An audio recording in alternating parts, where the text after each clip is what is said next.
கோவை மாவட்டம் பொள்ளாச்சி அருகே தோட்டக்கலைத்துறை இயக்குநர் சரியாக கள ஆய்வு மேற்கொள்ளவில்லை என விவசாயிகள் குற்றம் சாட்டினர். தென்னை விவசாயம் பாதிக்கப்பட்டுள்ள நிலையில் ஓரக்கலியூர், ஆவல், சின்னப்பாளையம் உள்ளிட்ட பகுதிகளில் கள ஆய்வு மேற்கொள்ள வந்த தோட்டக்கலை இயக்குநர் குமாரவேல் பாண்டியன் காரில் அமர்ந்தபடி கேள்விகளை எழுப்பிவிட்டு அங்கிருந்து செல்ல அவருடன் வந்த அதிகாரிகள் பெயரளவுக்கு ஆய்வு செய்தது விவசாயிகளை வேதனைப்படுத்தியது.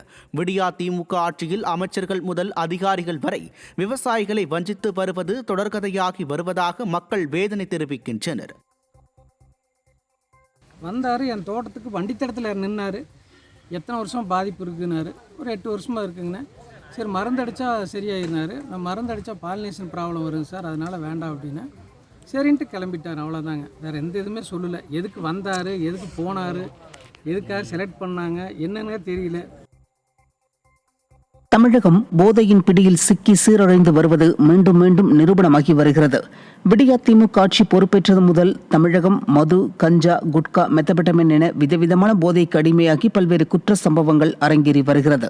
அந்த வகையில் மது பிரியர் ஒருவர் நடு ரோட்டில் அமர்ந்து கோவையிலிருந்து பொள்ளாச்சி வழியாக பழனி செல்லும் பேருந்தை வழிமறித்து அலப்பறை செய்த வீடியோ பரவி வருகிறது. இதனை கண்ட பொதுமக்கள் இதுதான் திமுக சொன்ன விடியலா என ஆவேசப்படுகின்றனர்.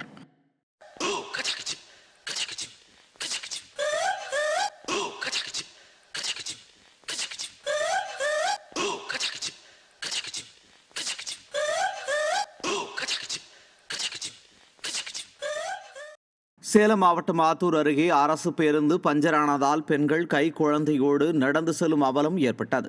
தம்மம்பட்டியிலிருந்து கெங்கவள்ளி வழியாக ஆத்தூர் சென்ற அரசு பேருந்து டயர் வெடித்து நின்றது. இதனால் கை குழந்தையோடு பயணித்த பெண்கள் உட்பட 50க்கும் மேற்பட்டோர் 2 கிலோமீட்டர் தூரம் நடந்து சென்றனர். ஸ்டாலின் அரசின் போக்குவரத்து துறை ஓட்டை உடைசல் பேருந்துகளை இயக்குவதால் உயிருக்கு பயந்தபடி பயணிக்க வேண்டியுள்ளதாக பொதுமக்கள் வேதனை தெரிவித்தனர்.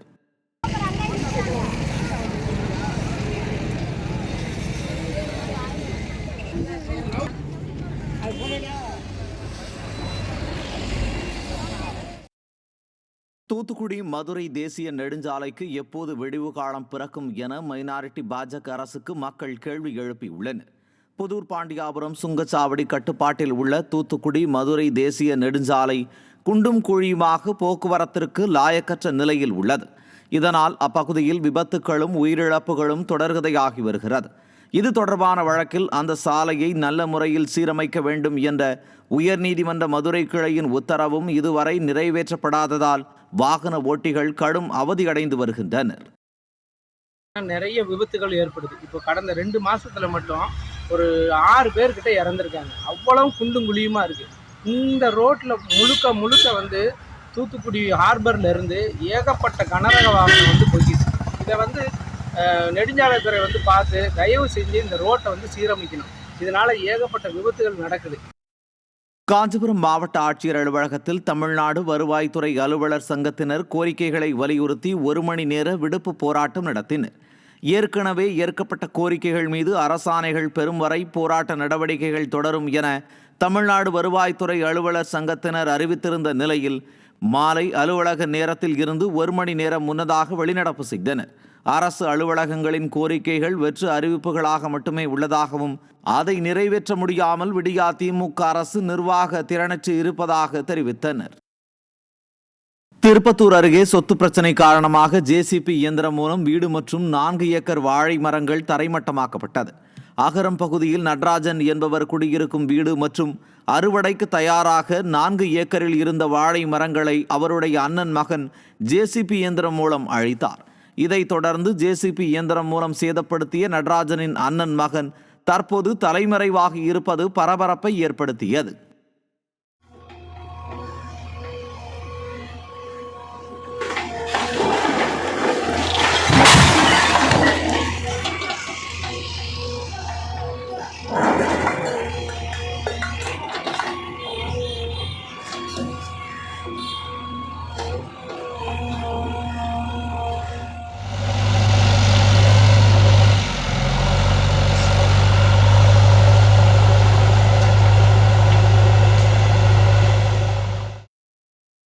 நீலகிரி மாவட்டத்தில் பிளாஸ்டிக் பயன்பாடு மீண்டும் அதிகரிக்க துவங்கியுள்ளது. கர்நாடகா, கேரளா போன்ற அண்டை மாநிலங்களில் இருந்து நீலகிரி சுற்றுலா தலங்களுக்கு வரும் சுற்றுலா பயணிகளின் வருகை அதிகரித்து காணப்படுகிறது. அதன் காரணமாக பிளாஸ்டிக் பயன்பாடும் அதிகரித்து காணப்படுவதால் மாவட்டத்தின் பல பகுதிகளிலும் சாலை ஓரங்களில் பிளாஸ்டிக் பொருட்கள் குப்பைகளாக தேங்கி கிடக்கின்றன. இதுகுறித்த புகார்கள் அதிகரித்த வண்ணம் இருந்த நிலையில் பிளாஸ்டிக் பயன்பாட்டை தடுப்பதாக கண் துடைப்புக்காக அதிகாரிகள் ஆய்வு நடத்தினர்.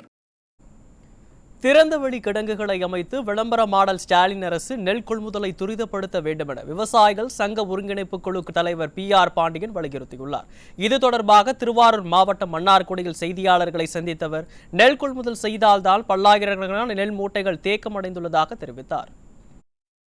கோயில், குத்தகை, அறக்கட்டளைகளுக்கு சொந்தமான குத்தகை உரிமை பெற்று சாகுபடி செய்யும் விவசாயிகளிடம் உள்ளது. ஆனால் குத்தகை விவசாயிகளை இந்த பதிவின் கீழ் கொண்டு வரப்படாமல் மறுப்பது ஏற்கத்தக்கதல்ல.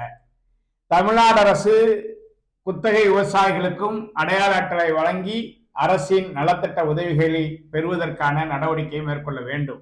விவசாயிகளிடம் கொள்முதல் செய்யக்கூடிய நெல் அங்கங்கே நேரடி நெல் கொள்முதல் நிலைய வாயில்களிலேயே அடுக்கி வைக்கப்பட்டிருக்கிறது. சுமார் ஒரு நேரடி நெல் கொள்முதல் நிலைய வாயில்களில் 10,000 முதல் 20,000 சிப்பங்கள் வரையிலும் அடுக்கி வைக்கப்பட்டிருக்கிறது. இதனால் கொள்முதல் தடைப்பட்டுள்ளது. உடனடியாக தமிழ்நாடு அரசு விரைந்து நடவடிக்கை எடுத்து திறந்தவெளி கிடங்குகளை திறந்து இந்த இருப்பு வைக்கப்பட்டிருக்கிற நெல் மூட்டைகளை அப்புறப்படுத்த வேண்டும் என நான் வேண்டுகோள் விடுகிறேன். உதவி இயக்குனர் காலி பணியிடங்களை உடனடியாக நிரப்பி விவசாயிகளுக்கும் வேளாண் துறைக்குமான உறவுகளை மேம்படுத்த முன்வர வேண்டும். ஒரு சிறிய இடைவேளைக்கு பிறகு செய்திகள் தொடரும். தொடர்ந்து இணைந்திருங்கள் நியூஸ் ஜே செய்திகளுடன்.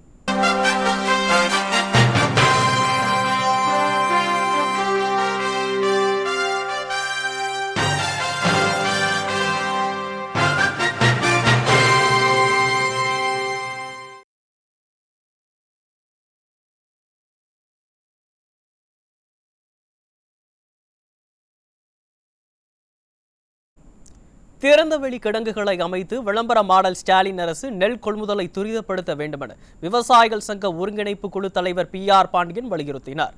இது தொடர்பாக திருவாரூர் மாவட்டம் மன்னார்குடியில் செய்தியாளர்களை சந்தித்தவர் நெல் கொள்முதல் செய்தால்தான் பல்லாயிரக்கணக்கான நெல் மூட்டைகள் தேக்கமடை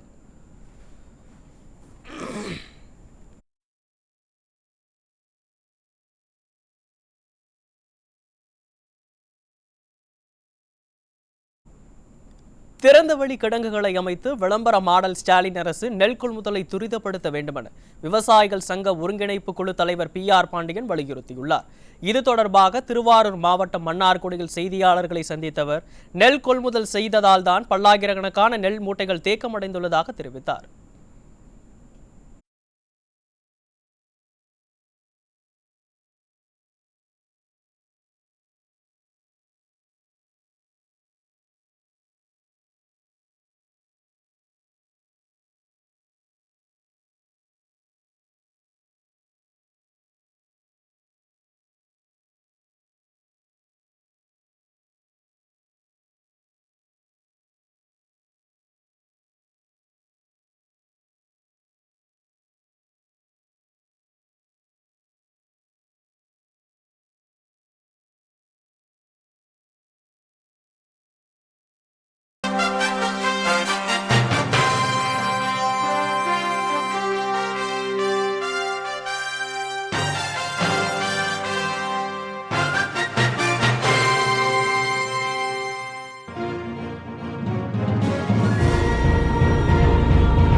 சென்னை எண்ணூர் கடற்கரை சாலையில் போலீசாரால் பறிமுதல் செய்யப்பட்ட ஆயிரக்கணக்கான இருசக்கர வாகனங்கள் சீரழியும் அவல நிலை ஏற்பட்டுள்ளது.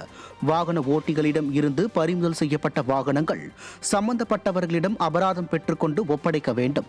ஆனால் போக்குவரத்து காவல்துறை அதை எதுவும் செய்யாமல் சாலை ஓரங்களில் வாகனங்களை நிறுத்தி வைக்கப்பட்டுள்ளதால் துருபிடித்து வீணாகி போகும் நிலை ஏற்பட்டுள்ளது. நிறுத்தி வைக்கப்பட்டுள்ள வாகனங்களால் போக்குவரத்து நெரிசல் ஏற்படுவதாகவும் வாகன ஓட்டிகள் குற்றம் சாட்டுகின்றனர். திறனற்ற திமுக அரசின் ஏவல் துறையினரின் அலட்சிய போக்கால் ஆயிரக்கணக்கான வாகனங்கள் சீரழிவதாக குற்றச்சாட்டு எழுந்துள்ளது. தஞ்சாவூர் மாவட்டம் பட்டுக்கோட்டை அருகே சிபிஎஸ்இ பள்ளி அங்கீகாரம் இல்லாமல் பாதிக்கப்பட்ட 19 மாணவ மாணவிகள் மாநில பாடப்பிரிவில் தேர்வு எழுத உள்ளனர். நடுவிக்காடு பகுதியில் பிரைம் என்ற சிபிஎஸ்இ பள்ளியில் உரிய அங்கீகாரம் இல்லாததால் 19 மாணவ மாணவிகள் 10ஆம் வகுப்பு தேர்வு எழுத முடியாமல் போனது. இந்த நிலையில் மாவட்ட ஆட்சித்தலைவர் முன்னிலையில் நடைபெற்ற பேச்சுவார்த்தையில் அக்டோபர் மாதம் NIOS மூலம் தேர்வு எழுதுவதாக முடிவு செய்யப்பட்டது. இதில் திடீர் திருப்பமாக 19 மாணவ மாணவிகளின் எதிர்காலம் கருதி மாநில பாடத்திட்டத்தில் தேர்வு எழுத ஏற்பாடு செய்யப்பட்டுள்ளது. திறனற்ற திமுக அரசின் பள்ளிக் கல்வித்துறை அதிகாரிகளின் அலட்சியத்தால் மாணவர்கள் பாதிக்கப்படுவதாக குற்றச்சாட்டு எழுந்துள்ளது. சென்னை மேடவாக்கம் அடுத்த வேங்கை வாசல் ஊராட்சியில் பாதை ஆக்கிரமிப்புகளை அகற்றும் போது போலீசாருடன் வாக்குவாதம் ஏற்பட்டதை அடுத்து ஒருவர் குண்டுகட்டாக இழுத்துச் சென்று கைது செய்யப்பட்டார். சென்னை மேடவாக்கம் அடுத்த வேங்கை வாசல் ஊராட்சிக்கு உட்பட்ட வீரபத்திரன் நகர் உள்ளிட்ட பகுதிகளில் சாலை பாதைகளை ஆக்கிரமித்திருப்பதாகவும் அதனை அகற்ற கோரி உயர்நீதிமன்றத்தில் வழக்கு தொடரப்பட்ட நிலையில் ஆக்கிரமிப்புகளை அகற்ற நீதிமன்றம் உத்தரவிட்டதை அடுத்து தாம்பரம் வட்டாட்சியர் தலைமையில் காவல்துறையினர் 100க்கும் மேற்பட்டோர் குவிக்கப்பட்டு ஆக்கிரமிப்புகள் அகற்றப்பட்டன. அப்போது 50க்கும் மேற்பட்டோர் ஆக்கிரமிப்பை அகற்ற விடாமல் காவல்துறையினரிடம் வாக்குவாதம் செய்தனர். இதனால் போலீசார் ஒருவரை குண்டுக்கட்டாக இழுத்துச் சென்று கைது செய்தனர். திருவண்ணாமலை மாவட்டத்தில் ஒரே நாளில் 4 மாணவிகள் மாயமான சம்பவம் பெற்றோர் பொதுமக்களிடையே பெரும் அச்சத்தை ஏற்படுத்தியுள்ளது. ஆன்மீக நகரமான திருவண்ணாமலை ஸ்டாலின் ஆட்சியில் போதைப்பொருள் விற்பனையின் தலைமையிடமாக மாறியுள்ளதாக பொதுமக்கள் குற்றம் சாட்டுகின்றனர்.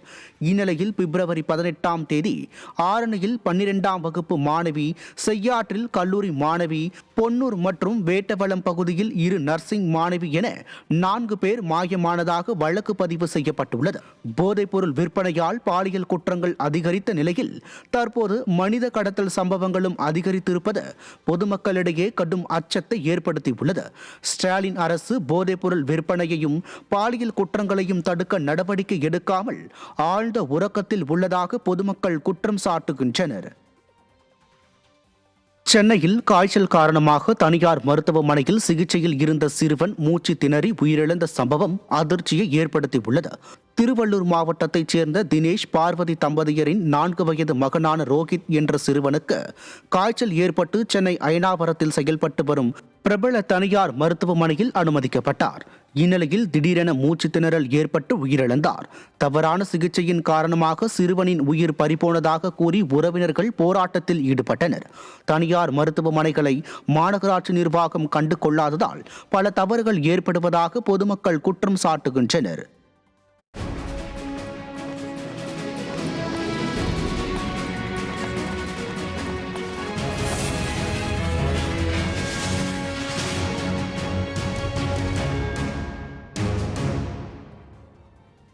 திருவண்ணாமலை மாவட்டத்தில் அதிமுக ஆட்சியில் நிறைவேற்றப்பட்ட மக்கள் நல திட்டங்களை விளக்கும் பிரசுரங்கள் வழங்கும் நிகழ்ச்சி மாவட்ட அம்மா பேரவை செயலாளரும் முன்னாள் மாவட்ட கழக செயலாளருமான பெருமாள் நகர் ராஜன் ஏற்பாட்டில் நடைபெற்றது. இந்நிகழ்ச்சியில் கிழக்கு மாவட்ட கழக செயலாளரும் முன்னாள் அமைச்சருமான S. ராமச்சந்திரன் கலந்து கொண்டு வீதி வீதியாக சென்று பொதுமக்களிடம் அதிமுகவின் சாதனைகள் குறித்து பிரசுரங்களை வழங்கினார். கிரிவலப்பாதை, அண்ணா நுழைவு வாயில், மத்திய பேருந்து நிலையம் உள்ளிட்ட நகரின் பல்வேறு பகுதிகளில் கழக நிர்வாகிகள் 2 சக்கர வாகனங்களில் பேரணியாக சென்று பொய் வாக்குறுதி கூறி ஆட்சிக்கட்டிலில் அமர்ந்த மக்கள் விரோத ஸ்டாலின் அரசின் அவலங்களை மக்களிடம் எடுத்து கூறினர். இந்நிகழ்வில் ஏராளமான கழக நிர்வாகிகள் கலந்து கொண்டனர்.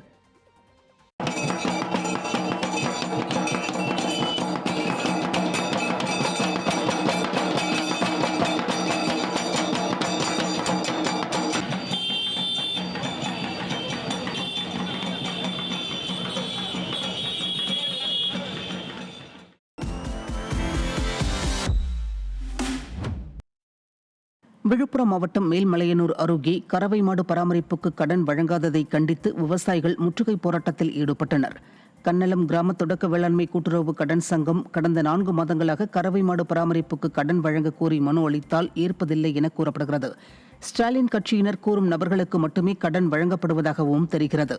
இதனை கண்டித்து கன்னலம் கிராமத்தினர் முற்றுகை போராட்டம் மேற்கொண்டனர். கட்டினவங்களுக்கும் திருப்பி கொடுக்கறதில்ல, புதுசாகவும் லோன் வழங்காத நிலை இருக்குது. நாங்கள் பல முறை கூட்டுறவு சொசைட்டியில் முறையிட்டு பார்த்துட்டோம். அதிகாரிகிட்ட JR கிட்டையும் பேசிட்டோம், MD கிட்டையும் பேசிட்டோம். யார்கிட்ட பேசி எந்த விதமான ஒரு நடவடிக்கையும் இல்லை. குறைதீர்ப்பு கூட்டத்தில் கலெக்டர் கிட்ட சொல்லும்போது கலெக்டர் உடனடியாக வழங்கணும்னு கலெக்டர் உத்தரவிட்டு கூட இங்கே இருக்கிற அதிகாரிங்க மனு கூட வாங்க மறுக்கிறாங்க. விவசாயிகளும் சரி பொதுமக்களும் சரி இன்றைக்கி ரொம்ப அவஸ்தைப்படுறாங்க. உடனடியாக இந்த பராமரிப்பு லோனை மாடு பராமரிப்பு லோனை உடனடியாக வழங்கணும். காஞ்சிபுரம் மாவட்டம் சுங்குவார்சத்திரம் சாம்சங் ஆலையில் 3 தொழிலாளர்கள் சஸ்பெண்ட் செய்யப்பட்டதை எதிர்த்து சக தொழிலாளர்கள் 15வது நாளாக உள்ளிருப்பு போராட்டத்தில் ஈடுபட்டனர். சாம்சங் ஆலை தொழிலாளர்கள் கடந்த ஆண்டு கோரிக்கைகளை வலியுறுத்தி பல கட்ட போராட்டங்களை நடத்தினர். இதையடுத்து ஆலை நிர்வாகத்துடன் பேச்சுவார்த்தை நடத்திய திராவிட மாடல் அரசு சுமூக தீர்வு ஏற்பட்டதாக ஒரு நாடகத்தை அரங்கேற்றியது. இதனை நம்பி பணிக்கு சென்ற நிலையில் 3 தொழிலாளர்கள் சஸ்பெண்ட் செய்யப்பட்டனர். இதனை எதிர்த்து சக தொழிலாளர்கள் 15வது நாளாக உள்ளிருப்பு போராட்டத்தில் ஈடுபட்டு வருகின்றனர். ஈரோடு மாவட்டம் கோபிச்செட்டிப்பாளையம் அருகே கொங்கர்பாளையம் ஊராட்சி மன்றம் 2022 தீர்மானித்த ஆழ்குழாய் கிணற்றை சீல் வைக்க நடவடிக்கை எடுக்காததை கண்டித்து 100க்கும் மேற்பட்ட கிராம மக்கள் சாலை மறியலில் ஈடுபட்டனர். டிஎன் பாளையம் வட்டார வளர்ச்சி அலுவலர்கள் நடவடிக்கை எடுக்காததால் மக்கள் உயரதிகாரிகளிடம் மனு அளித்தனர். மறியலில் ஈடுபட்டவர்களை விடியா திமுக அரசின் போலீசார் கைது செய்து அராஜகத்தில் ஈடுபட்டனர். இந்த போராட்டத்தால் 2 மணி நேரம் போக்குவரத்து பாதிக்கப்பட்டது. கொடைக்கானல் மற்றும் அதனை சுற்றியுள்ள மலை கிராமங்களில் மலை வாழை விளைச்சல் குறைந்து விலையும் சரிந்ததால் விவசாயிகள் கவலையடைந்துள்ளனர். பருவநிலை மாற்றம், யானை தொந்தரவு காரணமாக விளைச்சல் குறைந்துள்ளது. மேலும் 15 ரூபாய்க்கு விற்கப்பட்ட ஒரு பழம் தற்போது 10 முதல் 12 ரூபாய் வரை மட்டுமே விற்பனையாகிறது. இதனால் பராமரிப்பு செலவுகளுக்கே வருவாய் போதாமல் பாதிக்கப்படுவதாக வேதனை தெரிவிக்கும் விவசாயிகள் தோட்டக்கலைத்துறை உரிய நிவாரணம் வழங்க வேண்டும் அல்லது நிரந்தர விலை நிர்ணயிக்க வேண்டும் என்று கோரிக்கை விடுத்துள்ளனர். சென்னையில் திமுக கூட்டணி கட்சியினர் நடத்திய போராட்டம் மக்களிடையே விமர்சனத்திற்குள்ளாகியுள்ளது. இது குறித்து இந்த செய்தி தொகுப்பில் பார்க்கலாம்.